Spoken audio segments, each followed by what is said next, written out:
Buonasera, c'è tanta luce qui dentro, io vi vedo poco, mi dispiace, ma la luce è la prima creatura di Dio, quindi va bene, anche se questa è una luce che l'uomo è riuscito a fare.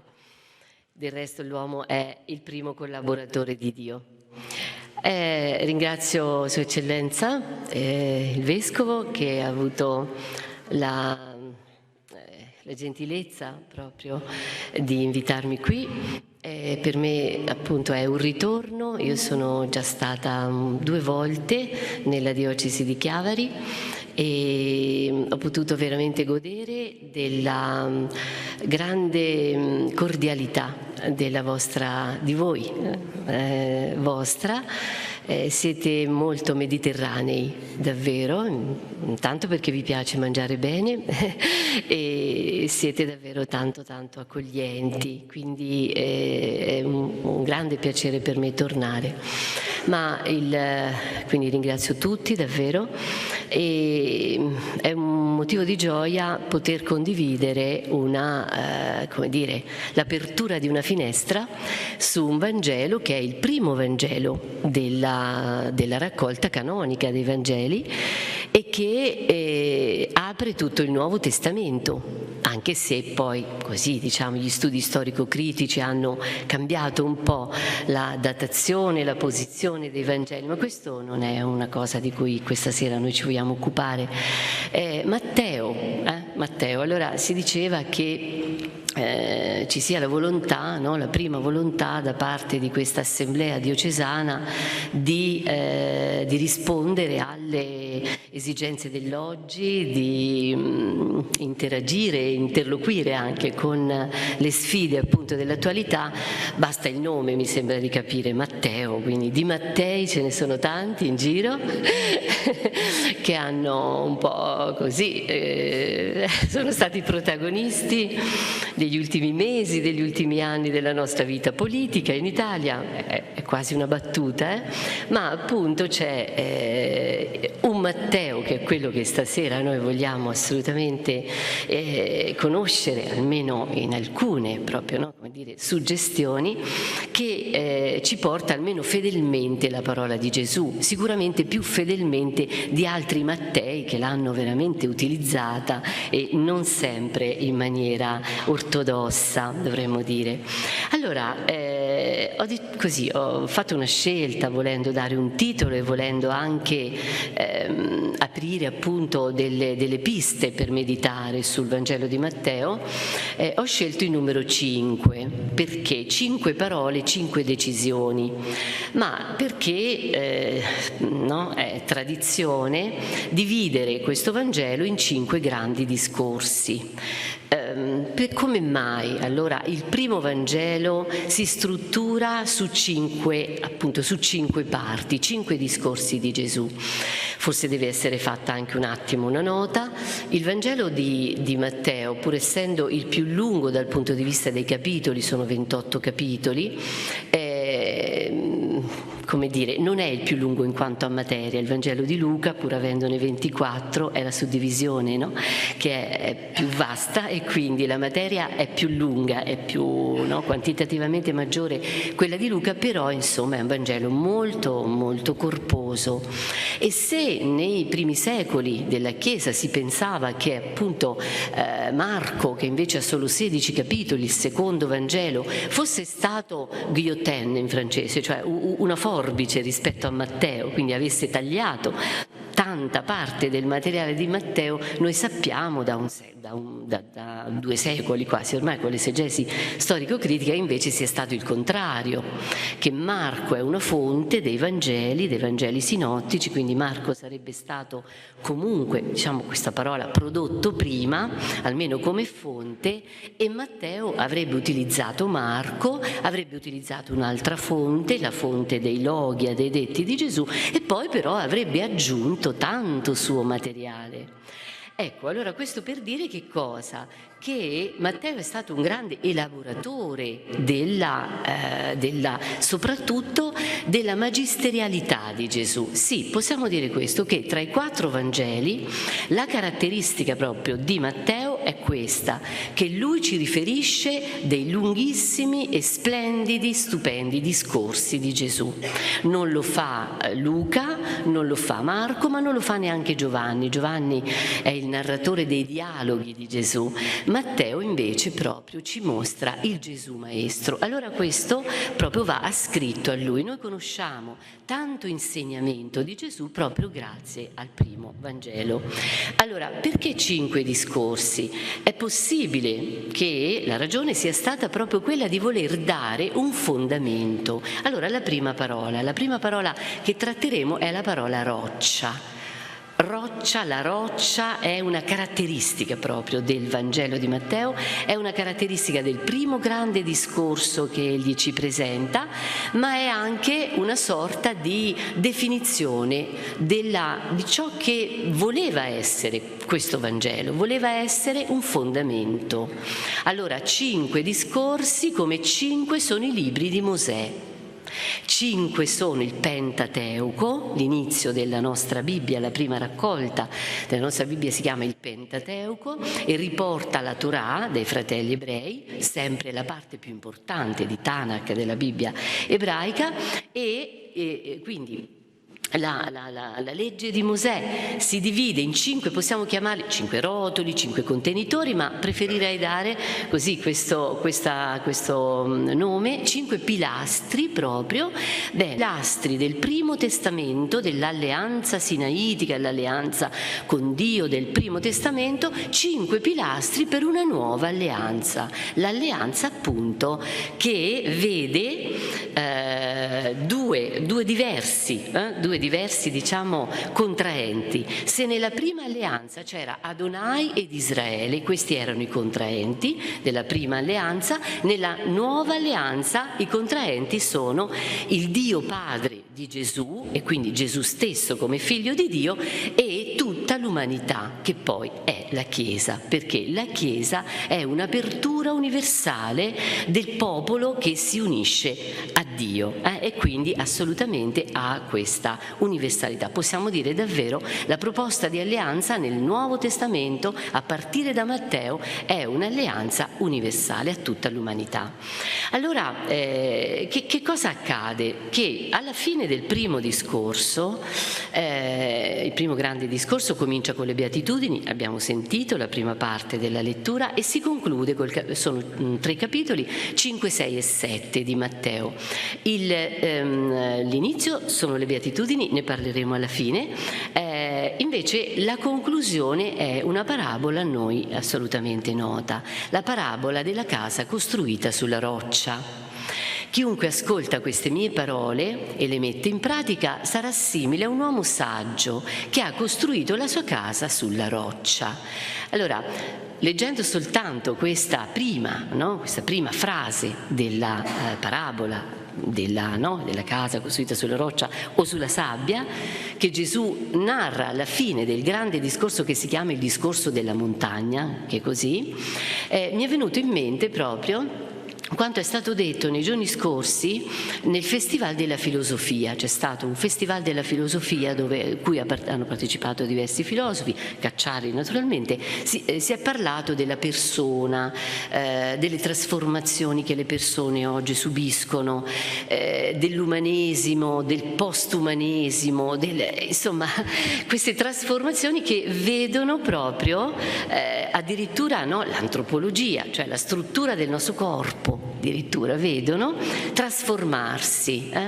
Allora Galimberti, Cacciari ha parlato appunto più dell'umanesimo e dei cambiamenti, diciamo, della struttura della persona.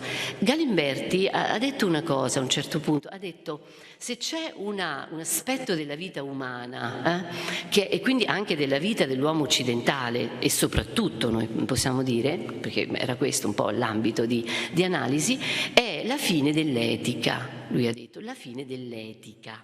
L'etica, cioè l'etica sarebbe diciamo così, no? La scienza dei comportamenti, di ciò, delle cose che si fanno, delle azioni, delle opere e della soprattutto, no? L'etica dipende dalla distinzione tra il bene e il male. Ciò che è bene si fa, si deve fare, porta la vita, porta il futuro, ciò che è male invece porta la morte, ma oggi non è più così. È molto difficile stabilire dei canoni etici. Tanto è vero che la grande crisi dell'educazione si fonda sulla crisi dell'etica, perché i genitori non sanno più cosa dire ai loro figli, perché essi stessi non sanno cosa sia bene e cosa sia male. Noi ai nostri figli chiediamo cosa ti piace, non cosa è giusto, cosa non è giusto, sempre di meno, perché lo sappiamo sempre di meno. Una volta che sia venuta meno l'etica religiosa nel nostro Occidente, no, l'etica cristiana, si è ricorsi all'etica laica. Oggi è molto in crisi anche l'etica laica, perché si è giunti a che cosa? Ad una deriva. Si fa quello che è una deriva, diciamo così, creata dai diritti individuali. È giusto dare a ciascuno i suoi diritti individuali. Su questo si è molto ragionato, ci sono tante pubblicazioni. I francesi hanno riflettuto da più anni rispetto a noi italiani su questo, perché appunto la Francia è un po' la grande patria, no? dell'etica laica, ed è quella appunto che però ha riflettuto già, no? da tempo sulla mancanza appunto di diritti di fraternità. L'individualismo è stata la fonte, ma anche l'effetto è cresciuto fino al narcisismo, fino a quello che io chiamo il selfismo oggi, per cui noi siamo, come dire, amiamo lo specchio di noi. Io venendo appunto qui in treno, 3 treni ho cambiato, la gente è continuamente al cellulare. Tutti, giovani, anziani, non è vero che sono i ragazzi, è un alibi quando diciamo che sono i ragazzi che sono al cellulare. Vicino a me c'era una signora, penso 70enne, è stata sempre al cellulare e ogni tanto si faceva un selfie, a se stessa. È veramente è curioso, ma è anche emblematico, no? Di quello che è un po' la nostra. Allora, dunque, questo che significa? Che insomma l'etica non ci aiuta l'etica laica, perché il riferimento è a sé. Io voglio, come dire, che mi sia riconosciuto quello che mi realizza, eccetera. Questo porta alla disgregazione del tessuto sociale elementare. Perché se, ogni cittadino pensa al suo diritto individuale, viene meno la società, non c'è niente da fare. E quindi c'è questo grande problema che è davvero l'etica. In effetti che cos'è? È il tessuto di una società. Nel mondo biblico la legge è proprio l'espressione dei valori, non uccidere, non rubare, non dire il falso. Oggi che siamo davanti, a un mondo di fake news, è un mondo di costruzione della realtà, la costruiamo, no? Naturalmente la realtà, questo significa uno smottamento dell'etica tradizionale, sicuramente, per cui c'è la roccia. Non sentiamo di essere fondati su una roccia, ma sentiamo di camminare nelle sabbie mobili, di fatto, no? Tutto cambia, è difficilissimo consegnare un'eredità morale ai nostri figli, difficilissimo. Allora, quando Gesù dice, no, come dire, rimane per noi la responsabilità di una ricerca, perché Gesù dice: chi ha costruito la casa sulla roccia è sicuro, perché cadde la pioggia, strariparono i fiumi, soffiarono i venti, si abbatterono su quella casa, ma essa non crollò perché era fondata sulla roccia. Bene, poi Gesù continua dicendo invece, no, chi fonda la sua casa sulla sabbia, come oggi potremmo sentire noi che stiamo fondando, diciamo, la nostra casa sulla sabbia, non avrà certezze, perché quando, no, arriveranno le piogge, eccetera, questa casa non resisterà. Ma la domanda che resta a noi è questa da fare: qual è la roccia? Dov'è la roccia?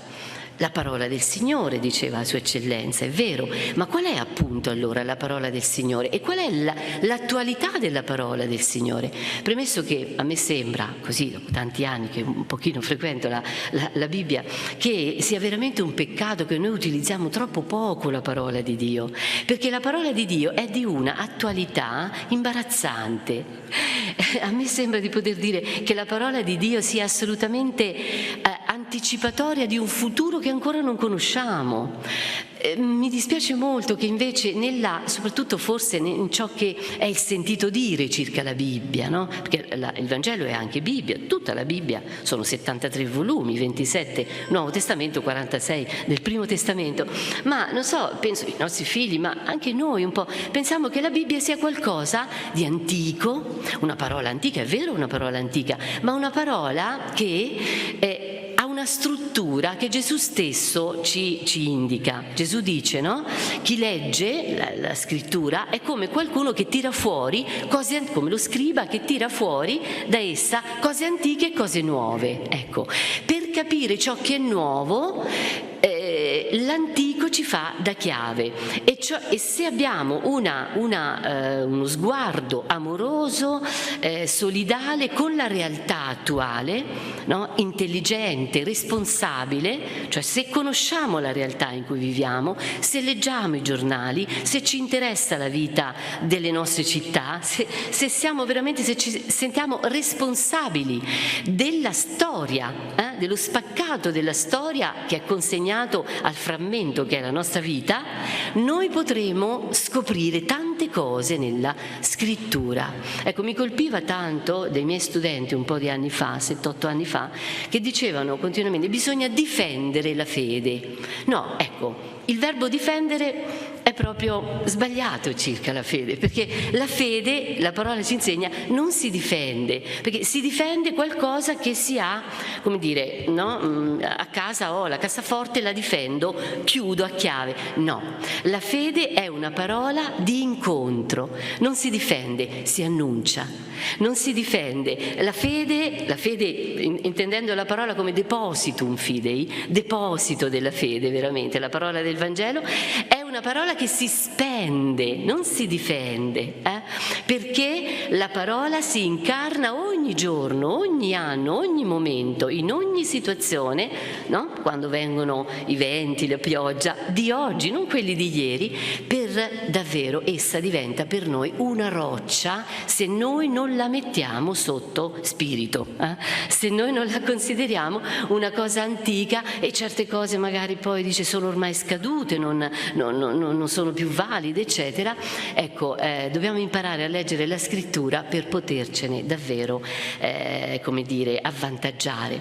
Allora, ma per concludere qui su questa parola, perché naturalmente noi possiamo soltanto aprire delle piste sul Vangelo di Matteo, poi sarà il nostro lavoro di quest'anno, sarà la nostra vita di ogni giorno, sarà il nostro confronto con questa parola, sarà diciamo questo lavoro sapienziale che ogni cristiano deve fare con la parola di Dio, che ci porterà ad avere qualche risposta, no? Qualche indicazione per come davvero realizzare la parola che il Signore ci dice. Ma sicuramente Gesù, quando parla di fondare la casa sulla roccia e di non fondarla sulla sabbia, questo lo dobbiamo dire tenendo conto di tutto quello che sarà lo sviluppo del Vangelo di Matteo. Ecco, una prima accezione mi sembra proprio questa. Gesù dice: non siate ipocriti. Fondare la casa sulla sabbia significa essere ipocriti. C'è un intero capitolo nel Vangelo di Matteo, che è il capitolo 23, è molto spinoso, è molto urtante, è un elenco di 7 guai, gli oracoli dei guai. Sì, è vero, è per gli scribi e i farisei, ma se noi ci mettiamo veramente dentro quella teoria, scopriamo che tanti atteggiamenti degli scribi e farisei purtroppo ci appartengono. Allora, chi è l'ipocrita? E perché Gesù, l'aggettivo, sicuramente nel Vangelo di Matteo, che Gesù più utilizza statisticamente, per quello che i Vangeli ci hanno raccontato, è proprio ipocrites, ipocrita. E come mai? Che cos'è l'ipocrites? Indovinate chi è? Visto che siamo sul palco, è l'attore. Ipocrites di per sé significa la maschera. Gli attori del mondo antico portavano addirittura con un bastone la maschera, no? La maschera stava e loro se la portavano dietro perché era la maschera del personaggio. Allora Gesù, come dire, stigmatizza specialmente questo difetto rispetto proprio alla parola di Dio. Il difetto che avevano gli scribi e i farisei, che usavano la stessa parola di Dio, usavano la legge di Mosè come una maschera, cioè essi naturalmente, come dire, quella parola non li toccava, loro erano gli interpreti di quella maschera, tanto è vero che leggevano delle cose che non sempre rispondevano veramente a quello che la parola di Dio diceva e erano assolutamente, il loro cuore era lontano da Dio, lontano da quella parola. Allora l'ipocrisia è qualcosa che insomma ci rende davvero attori, ci rende doppi, perché ipocrisia significa anche doppiezza. Ma dove Gesù scopre? Lì potete andare a leggere il capitolo 23 naturalmente, ma io vorrei citare soltanto un versetto, diciamo, di quel capitolo 23. Gesù dice, un'esemplificazione è questa, dice: voi guardate a tutte le devozioni, per cui non so, una devozione, un precetto era quello che bisognava pagare la decima su tutti i prodotti, no? Dice: voi guardate alle cose più minuziose, quindi al pagamento della decima del cumino, della menta, delle piante, no? Diciamo di quei prodotti più insomma, che non era il grano, i cereali o gli animali, eccetera. Per dire che cosa? C'è una religiosità che va sulle cose esteriori, c'è una religiosità che chiede, non so, un culto esteriore, una religiosità che è veramente una maschera, un modo per dire noi siamo cristiani. Sì, perché? Perché andiamo a messa la domenica, perché non so, ci riuniamo tra noi, perché facciamo anche un po' di carità verso i poveri, eccetera. Non basta. Gesù dice: non potete trascurare la giustizia, la misericordia e la fedeltà. A fronte di tutte, come dire, di tutte le osservanze, no? Di tutte quelle che possono essere le pratiche religiose, Gesù non dice che quelle pratiche siano da condannare. Condanna l'ipocrisia. Voi riducete la fede a un culto esteriore. La vostra fede non tocca la vostra vita, perché la giustizia è un'esigenza della fede. E la giustizia nella Bibbia non significa fare delle parti uguali, ma significa portare giustizia nella lingua ebraica, ma anche che poi passa nella lingua greca, significa proprio fedeltà alla comunità. Questa è la giustizia. La giustizia è che noi facciamo parte di un unico corpo. La giustizia è la responsabilità dell'altro. Il cristiano non è responsabile solo di se stesso, tutti sono responsabili di se stesso, ma il cristiano ha il compito della giustizia, cioè di essere responsabile della vita dell'altro. Nel libro di Ezechiele si dice proprio espressamente questo, dice: l'empio se pecca morirà per il suo peccato, ma della sua vita, dice Dio a Ezechiele, io renderò conto a te. Quindi la giustizia è una lotta, la giustizia è un impegno e riguarda quello che è davvero quel corpo mistico che è tutta la Chiesa, tutta, diciamo così, no? La comunità. E poi la fedeltà e la misericordia. Dunque, per concludere, sempre sulla roccia, devo andare avanti perché non voglio perdere troppo tempo, il Vangelo di Matteo è l'unico, diciamo, è quel Vangelo in cui Gesù per 2 volte cita un versetto del profeta Osea, che veramente già prima era citato nel primo libro di Samuele al capitolo 15, che è questo: io voglio l'amore, la misericordia e non, noi diciamo, il sacrificio, ma zisia in greco significa e non i riti esteriori, perché zisia non significa il sacrificio in senso morale, ma significa proprio i riti riti, l'esteriorità. Io non voglio l'esteriorità, ma voglio chesed, sarebbe in ebraico, cioè io voglio l'amore, voglio la misericordia, voglio la cura vicendevole, voglio che voi perdoniate. Tutto il primo capitolo, naturalmente, veramente il primo discorso appunto parla anche del perdono. E allora dinanzi a questa crescente fragilità fisica ed etica anche di noi come cristiani, noi abbiamo sia una fragilità fisica, perché vediamo che insomma in Europa, in Italia un po' meno, ma in Europa la Chiesa cattolica è abbastanza, insomma un po' tutte le chiese, in Russia forse le cose vanno in maniera diversa, non lo so, ma nella nostra Europa, dunque l'Europa è, non so a che numero dei paesi, diciamo, no, statisticamente più cattolici in proporzione alla popolazione, eccetera. Il primo paese cattolico al mondo non è l'Italia. Sapete qual è? Le Filippine. Le Filippine attualmente sono il primo paese cattolico al mondo, statisticamente. Secondo paese Corea del Sud, terzo paese il Brasile, perché il Brasile prima era, pochi anni fa era primo, invece adesso è diventato terzo, poi c'è l'Argentina e poi l'Europa non so a che punto arriva, diciamo, il nostro continente. Bene, allora, di fronte a questa crescente fragilità anche etica delle nostre comunità, ecco, di fronte ad un mondo che si riduce ad ipocrites, cioè l'immagine, la fotografia. Oggi per noi la maschera è la fotografia, no? Il selfismo è più del narcisismo, perché il narcisismo è l'amore di se stessi, significa questo. Il selfismo è l'amore della propria immagine, quindi davvero qui è una prima parola su cui dobbiamo riflettere, la roccia. La seconda parola è il sale, il sale. Sempre nel primo discorso Gesù dice: voi siete il sale della terra, ma se il sale perde il sapore, con che cosa lo si renderà salato? A null'altro serve che ad essere gettato via e calpestato dalla gente. Ecco, questo veramente, no, è una grande provocazione per tutti noi cristiani, per la Chiesa. Che cos'è il sale? Beh, il sale è una parola che dà origine ad altre, una parola che sta dentro altre parole.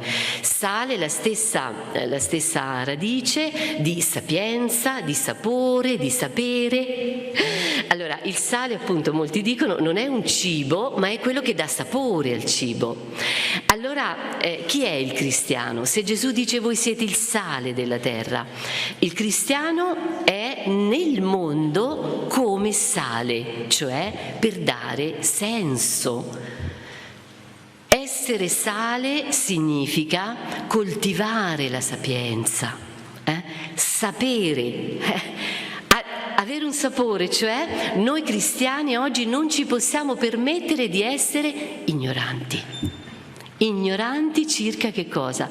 Circa l'umano, circa quello che, non so, viene somministrato ai nostri figli, circa la parola di Dio. Dobbiamo conoscere la parola di Dio.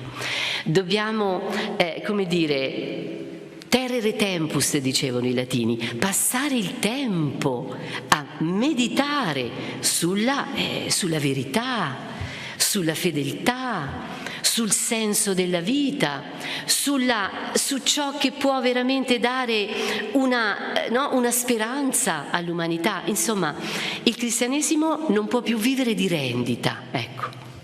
Noi cristiani oggi siamo in una società dove, noi lo vediamo a Roma, io vivo a Roma, i miei figli sono andati al catechismo, ma i bambini arrivano ormai all'età del catechismo, quindi non so, a 7-8 anni, che sono completamente digiuni di parole della fede, non conoscono nessuna parola, le famiglie non passano più la fede, non so, io penso quando io ero giovane, che ne so, 30 anni fa, 40 anni fa, ancora passava attraverso le famiglie, oggi non più, oggi bisogna conoscere le parole della fede per poterle trasmettere lo dobbiamo fare solo in quelle famiglie dove ci sono magari i nonni che vivono con i nonni, ormai si parla se non di bisnonni, perché Armando Matteo già qualche anno fa ha scritto un libro molto interessante che si intitolava La fuga delle quarantenni, cioè lui diceva che le chiese vuote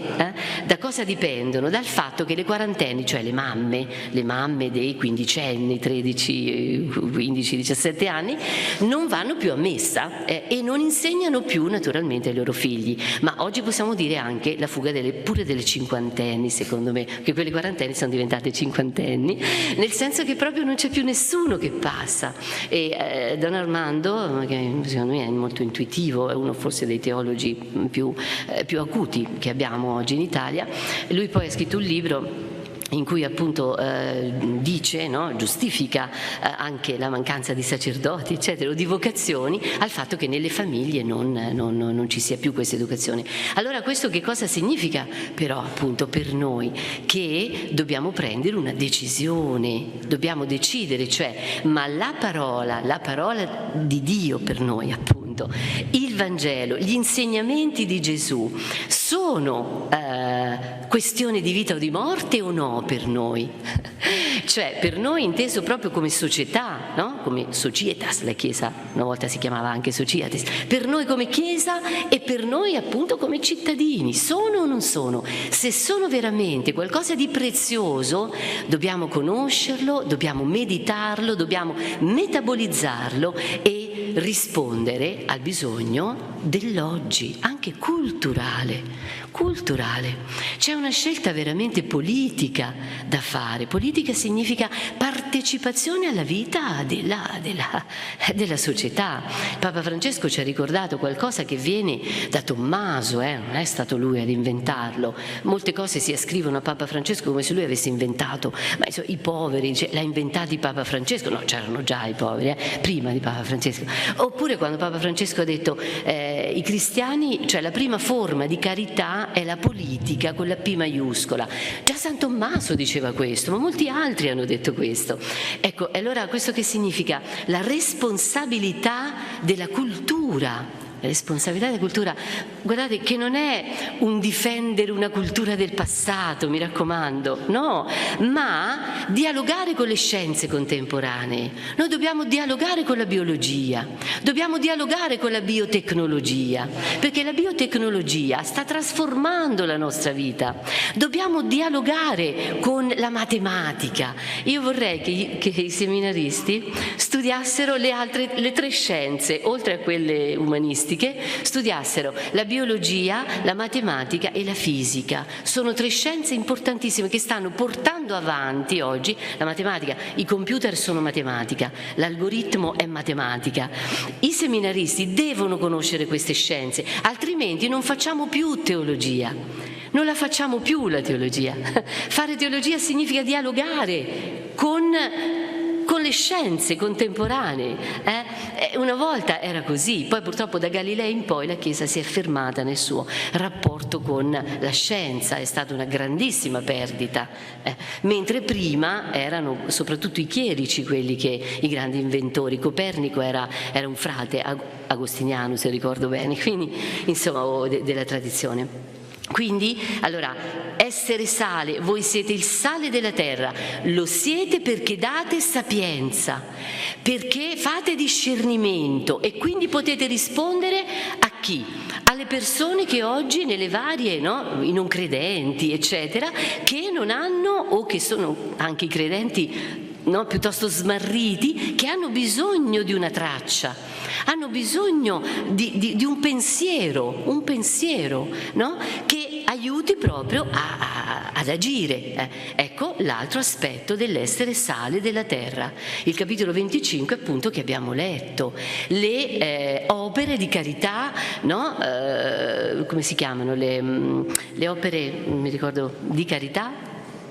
spirituali, corporali e spirituali, corporali è quelle appunto su cui saremo giudicati, no? Venite benedetti dal Padre mio, ricevete in eredità il regno preparato per voi fin dalla creazione del mondo, perché ho avuto fame, mi avete dato da mangiare, ho avuto sete, mi avete dato da bere. Questo significa essere il sale della terra, costruire un mondo che, come dire, che accoglie il Signore, questo, saperlo costruire, e si fa proprio su questo.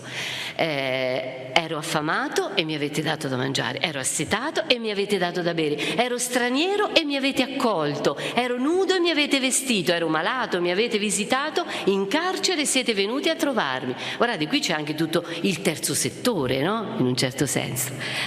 La Chiesa italiana, nel terzo settore, la Chiesa italiana, 2 anni fa sono stata a Cagliari per la settimana sociale, ho avuto veramente una grande gioia e voglio così condividerla, magari se qualcuno non è direttamente, diciamo, in rapporto con il terzo settore, cioè tutto quello che è, no, il welfare si chiama in inglese, ma il welfare chi l'ha introdotto il welfare in Europa? La Chiesa Cattolica l'ha introdotto, e poi come? Sapete chi? Prima i monasteri, d'accordo, ma poi chi? Le fondatrici delle case religiose, delle congregazioni. Anche i fondatori, no? Anche il maschile ha fatto questo, ma c'era il clero nel mondo maschile. Quante congregazioni religiose di vita attiva, femminili, sono nate per fare che cosa? Per istruire ragazzi e ragazze, le ragazze che non andavano a scuola, no? Naturalmente non c'erano le scuole, il welfare, cioè la scuola, la sanità, l'aiuto a chi non ha, no? Chi è nudo, chi è straniero, eccetera, eccetera, l'accoglienza. Bene, la nostra Chiesa ha una tradizione straordinaria. Su cosa? Su questa parola, la parola sale, cioè la parola che ci ha dato Gesù. Voi siete il sale della terra, cioè trasformate tutto ciò che è insomma abbandono dell'umanità in giardino per l'umanità. E vi dicevo, vorrei condividere questo, la Chiesa italiana come dire, ha uno spazio che gestisce, diciamo, in Italia ben 3 milioni di persone nel terzo settore. Noi come Chiesa, 3 milioni su 60 milioni mi sembra che siano abbastanza, cioè c'è un impegno grandissimo della nostra Chiesa che non sempre tra l'altro viene riconosciuto. Ecco, questo significa essere il sale della terra, fare cultura, quindi la politica intesa come cultura e come opere e come veramente impegno concreto nel mondo diciamo sociale, economico, eccetera. La terza parola è la parola prossimo. La parola prossimo per me è quella della decisione evangelica. Perché? Perché Gesù dice: avete udito che fu detto, amerai il tuo prossimo e odierai il tuo nemico. Sì, perché nel Primo Testamento ci sono dei testi in cui si parla anche l'asino del nemico, se tu lo trovi va bene, lo aiuti, ma nel Primo Testamento c'era una divisione ben precisa tra il popolo eletto, il popolo di Dio, il popolo di Israele e gli altri popoli. Gli altri popoli, in tanti testi del Primo Testamento, erano i nemici, d'accordo? Allora ecco perché Gesù naturalmente assume un testo dalla Torah e dice: voi dovevate, questo vi ha detto Mosè, amare il prossimo, intendendo per prossimo il tuo amico, però, no? Quello che è vicino a te, quello che è circonciso come te, quello che appartiene alla tua religione, anche che professa la tua religione e che appartiene al tuo popolo, mentre odierai il tuo nemico. I nemici dovevano essere odiati, purtroppo la Bibbia porta tanta anche di questa di questa esigenza di odiare i nemici, perché i nemici erano idolatri, perché erano quelli che volevano distruggere Israele per motivi che tutti voi assolutamente conoscete. Ma io vi dico, Gesù qui nel capitolo 5, nei versetti 43 e 44 dice quello che è il cuore proprio del cristianesimo. Se c'è una differenza cristiana dalla religione da cui il cristianesimo viene, che è la religione giudaica, e davvero se c'è una differenza cristiana proprio splendida, no? Che tutti ci riconoscono, no? Che ci hanno riconosciuto nel passato e che ci riconoscono oggi anche i non credenti, è proprio questa, lo stupore del non credente di fronte a questa parola: io vi dico, amate i vostri nemici. L'amore dei nemici è l'humus del cristianesimo ed è qualcosa talmente quasi impossibile amare i nemici. Anche per noi è tanto difficile amare i nemici. Certe volte addirittura noi ci costruiamo, a volte anche quando tendiamo nella Chiesa a ghettizzarci un po', no? Allora, movimento, no, c'è un movimento che separato, eccetera, eccetera. Un altro movimento ha tutta una sua... Sì, è molto bello che ci siano i movimenti in una diocesi, molto bello che ci siano... Ma talvolta però c'è proprio un'estraneità tra un movimento e l'altro. E guardate, l'inimicizia nasce sull'estraneità. L'indifferenza è la base dell'inimicizia, no? Da lì poi viene. E invece Gesù dice: io vi dico, amate i vostri nemici, pregate per quelli che vi perseguitano. Allora, l'amore per il nemico è una decisione che noi dobbiamo prendere, è un lavoro che dobbiamo fare, perché questa è la parola del Signore, perché questa è la differenza cristiana. Se chi sta intorno a noi vedrà che siamo diversi, lo sarà per questo, perché tutti amano i loro amici, tutti amano i loro figli, i loro parenti più o meno, insomma, a parte qualcuno magari non ama proprio la suocera, eccetera, per dire, per scherzare, però voglio dire, chi non ama, no, il proprio popolo, la gente che è nata qui, eccetera, eccetera, ma amare il nemico vuol dire amare l'altro, il diverso, lo sconosciuto, amare anche il rischio, perché tu quando ami il nemico ami qualcuno che potrebbe o che già t'ha fatto anche del male. Ma questo è il mistero cristiano, questo è il sapore dolce che c'è dentro la noce di cocco del Vangelo di Matteo. Se è anche una noce di cocco perché è un Vangelo anche molto duro, molto forte, il Signore non fa sconti.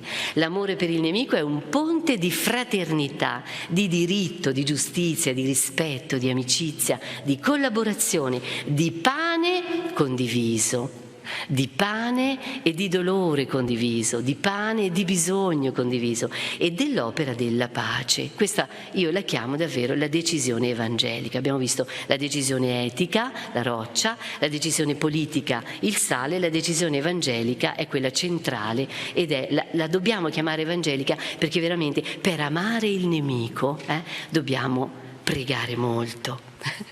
Dobbiamo essere accanto al Signore, perché amare il nemico davvero è qualcosa quasi contro natura in un certo senso, no?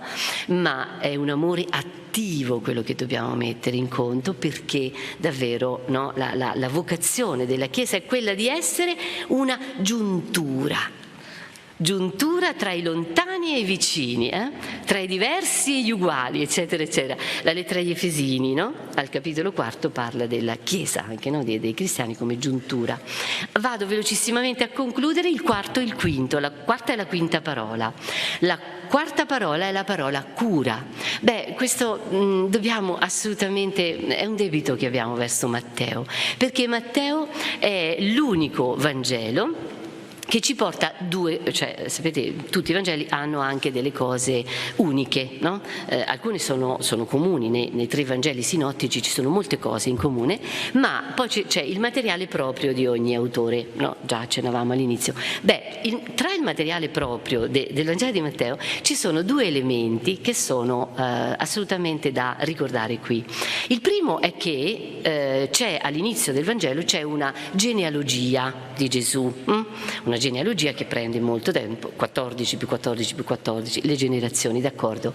Allora, in questa genealogia ci sono 4 donne più una Maria, ma 4 donne ci sono. Una cosa stranissima, perché chi conosce i bioi, si chiamava, cioè gli scritti biografici, no? Cioè, nel mondo antico gli storiografi scrivevano, sia nel mondo greco sia nel mondo latino, le vite no? Plutarco, insomma, si chiamano addirittura biografi, no?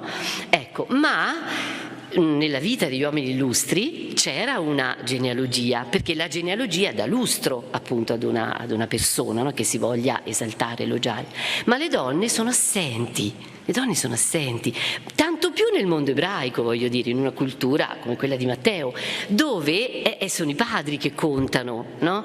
Abramo, Isacco, Giacobbe, eccetera, eccetera, Giuseppe, i figli, no? C'è questo maschile e c'è il patriarcato, insomma. Il fatto che Matteo avesse inserito, diciamo, abbia inserito nella genealogia queste 4 donne, e sono 4 donne straniere nella genealogia di Gesù. E chi è Gesù per Matteo? È il Messia, perché il primo ad essere, no? Cioè, genealogia, Gesù di chi è? Figlio di Davide prima di tutto, e poi di Abramo. C'è un chiaroscuro che deve colpire e che deve essere per noi oggi una voce profetica, l'importanza della donna nella Chiesa. Cioè, Gesù non è nato è chiaro, dice Maria, è ovvio, è nato da Maria, appunto, da una vergine. Che significa dunque questo? Che, come dire, la parola di Dio ha bisogno di uomini e donne, sì. La quarta parola è la parola cura, ma allora, chi si è preso cura di Gesù, del Signore? Perché Gesù ha avuto bisogno, per nascere nei Vangeli dell'infanzia, appunto, no? Capitolo primo, capitolo secondo di Matteo, di qualcuno che si prendesse cura. Le prime a prendersi cura sono state queste donne, no? Come dire, nei suoi progenitori, straniere. C'è anche una prostituta, addirittura Rahab, no? Sono straniere. E Ruth, che è la Moabita, c'è Tamar, che è pure considerata una cananea, c'è Betsabea, moglie di Uria Littita. Queste donne che cosa hanno fatto? Hanno messo la loro vita, hanno lasciato il loro popolo per andare a dare una discendenza al popolo di Dio. Ruth è la madre di Obed, la bisnonna di Davide. Ruth è la bisnonna di Davide. Sono cose molto importanti. Questo per quanto riguarda le donne. C'è un altro però elemento unico in Matteo, la fiction, cioè lui segue con la telecamera, a differenza di Luca segue Maria, no? All'inizio, prima che Gesù nascesse, poi eccetera, segue Maria. Invece Matteo segue Giuseppe, è l'unico che ci parla di Giuseppe. Giuseppe è un gigante nel Vangelo di Matteo, perché è proprio il docente della cura, del prendersi cura.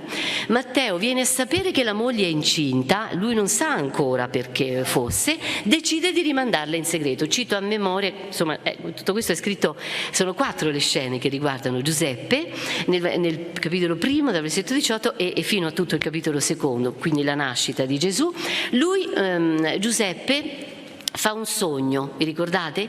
L'angelo di Dio parla a Giuseppe nel sogno. Per ben 4 volte l'angelo di Dio parlerà a Giuseppe, Invece a Maria solo una volta, perché insomma le donne arrivano prima. No, sto scherzando.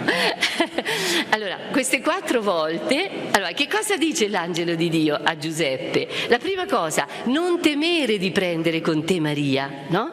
Dice questo. E poi le altre volte, no? Sempre dice, prendi con te il bambino e sua madre. Questa è una cosa molto importante per l'oggi. Sapete bene, no? Quanto oggi si parli e si certifichi la crisi della paternità. C'è una crisi fortissima della paternità. Il successo di Massimo Recalcati, che conoscerete, è dovuto proprio a questo fatto. Lui ha denunciato, no, non so se avete mai letto qualcosa di Massimo Recalcati, ormai insomma è uno psicologo, ma davvero molto, tra l'altro credente, eccetera, ha scritto anche diversi libri adesso sui Vangeli, su temi evangelici. Lui ha parlato del complesso di Telemaco. Lui ha detto, i figli oggi non hanno più il complesso di Edipo, quello che avevamo noi, diciamo, dico noi, gli ultra cinquantenni, cioè volevamo uccidere il padre, cioè siccome l'autorità del padre era troppo pesante, bisognava, no, toglierla, bisognava, ecco, Edipo. Invece lui appunto no, dice no, i figli oggi hanno il complesso di Telemaco. Telemaco è il figlio di Ulisse che non ha visto mai il padre, perché è nato quando ormai il padre era andato appunto alla guerra di Ilio, per non dire l'altra parola, e quindi lui a 20 anni, erano 20 anni, no? Perché per 20 anni per 10 anni c'è stata la guerra, 10 anni lui poi dopo, no? Naturalmente Poseidone, arrabbiato con lui, il mare l'aveva portato, eccetera. Se ricordate l'inizio dell'Odissea è questa, che Telemaco allestisce una nave e va a cercare il padre. Questo è il complesso di Telemaco. Oggi noi viviamo questo.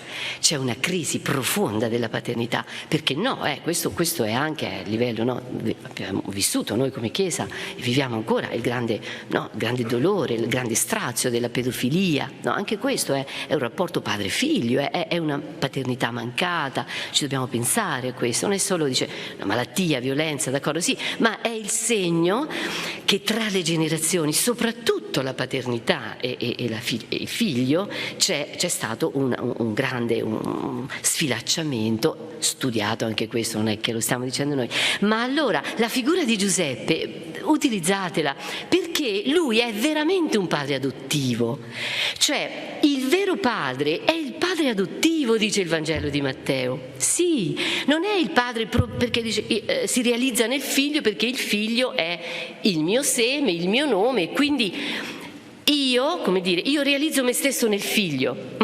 Nella paternità giudaica i figli erano per i padri, d'accordo? I figli erano quelli che custodivano la proprietà dei padri, eccetera. Invece nella paternità adottiva i padri sono per i figli. Giuseppe non potrà mai dire che Gesù è suo figlio, ma dà il nome a Gesù. Dare il nome significa: io sono responsabile di te, io ti do il mio nome, io mi prendo cura di te e naturalmente insieme a te anche tua madre, perché non si può staccare un figlio da una madre. Guardate che è fortissimo, andateci a leggere, veramente ve lo chiedo di farlo. Lui, la paternità che cos'è? Prevenire, no? A un certo punto, quando c'è Erode che cerca, no, che uccide poi i neonati praticamente, no? La strage degli innocenti, è Giuseppe che salva Gesù. Giuseppe è stato il primo salvatore di Gesù, perché l'ha portato in Egitto, perché si è detto: ma qui evidentemente c'è un pericolo, e quindi lo porta in Egitto. Quando viene a sapere che Erode è morto, lo riporta. Questa è la paternità, dobbiamo prenderci cura dei figli. Proprio oggi mi è arrivato un messaggio che degli asili, delle maestre di asilo, cioè di scuola materna, di una città italiana, hanno deciso di fare questo. Siccome qualche giorno fa c'è stato l'ennesimo caso di un padre che ha dimenticato il bambino dentro l'auto, poveretto, povero disgraziato, diciamo, però è un simbolo. I padri debbono adottare i figli, debbono veramente, come dire, esserci nella famiglia, esserci e quindi ecco la cura. Il Vangelo di Matteo ci insegna la cura prima di tutto, no? Attraverso, no, queste donne e questo grande padre che è Giuseppe, e naturalmente poi attraverso quella che è la Chiesa, la sua cura verso il mondo. L'ultima parola è la parola felicità, con cui ho tradotto, mi sono permessa di tradurre quello che normalmente, Makarios in greco, no? Cioè quello che normalmente viene tradotto con beato, beati i poveri, abbiamo letto. Io ho tradotto felici i poveri, perché di essi è il regno dei cieli, felici i miti, perché avranno in eredità la terra, felici i misericordiosi, perché troveranno misericordia, felici quelli che hanno fame e sete della giustizia, perché saranno saziati, felici gli operatori di pace, perché saranno chiamati figli di Dio. Questa è la più bella pagina per me del mondo mai stata scritta. Le beatitudini. Nelle beatitudini c'è il sogno dell'umanità, che i poveri possano essere felici, che gli afflitti possano essere felici, che quelli che muoiono per la giustizia o per la pace Gandhi, non lo so, e tanti altri, i nostri giudici, Falcone, insomma, gente che, e tanti anche magari qui in mezzo a noi, no? A parenti o noi stessi che abbiamo sofferto per quello, che possiamo trovare dentro questa afflizione davvero il bacio di Dio, il bacio della felicità. Le beatitudini sono un'assurdità, le beatitudini sono un paradosso, sono un ossimoro, no? Dolce e amaro, perché? Come si fa a dire che i poveri sono beati? Come si fa a dire che di essi è il regno, i poveri hanno un regno? Allora, concludo. Nel mondo antico l'aggettivo beato si diceva di Dio. Dio era beato per due motivi. Beato significa sazio. Chi vive nell'abbondanza, chi non manca di nulla, Makarios significa in greco. Allora, era un epiteto fisso della divinità, un aggettivo, diciamo, che qualificava la divinità. Perché? Perché la divinità è nell'abbondanza, non manca di nulla. Il Dio è sazio perché non deve lavorare per mangiare, non è povero, ha tutto, diciamo, è sazio di cibo, quindi il suo presente non è a rischio, ed è sazio di tempo, è immortale. Mentre la condizione più grande della nostra povertà, di tutti, poveri e ricchi, è che dobbiamo morire, è la morte, no? Il più grande segno della povertà. C'è una provocazione che Gesù lancia, questo è l'inizio del primo suo discorso nel Vangelo di Matteo, no? Sono tutte beatitudini nel Vangelo di Matteo. Nel Vangelo di Luca sono 4 beatitudini e 4 guai, è un discorso di giudizio lì. Qui invece no, è un discorso proprio di sapienza divina, perché sono 9 più una beatitudine. Le beatitudini sostituiscono la legge il decalogo, sostituiscono, pensate un po', sono a posto del decalogo. Le beatitudini sono il linguaggio della fede cristiana. La fede cristiana non è fatta di un linguaggio di dovere, non dice devi, non devi, no, la fede cristiana dice se vuoi essere felice, e indica una felicità veramente stranissima da comprendere, ma certamente i poveri la comprenderanno. Gli afflitti la comprenderanno. I miti, quelli che non sono violenti, che vengono, Abele è il primo mite della storia biblica, che vengono scacciati dalla terra, essi erediteranno la terra. Il sogno del mondo, che veramente gli oppressi possano essere riscattati, è il sogno di Dio. La felicità veramente è la grande decisione che io definisco umana, per dire però no, nell'umanità si realizza il sogno di Dio. Questa felicità io auguro veramente non solo per questo anno ma per tutti gli anni a venire a tutti voi, e vi ringrazio per questo ascolto.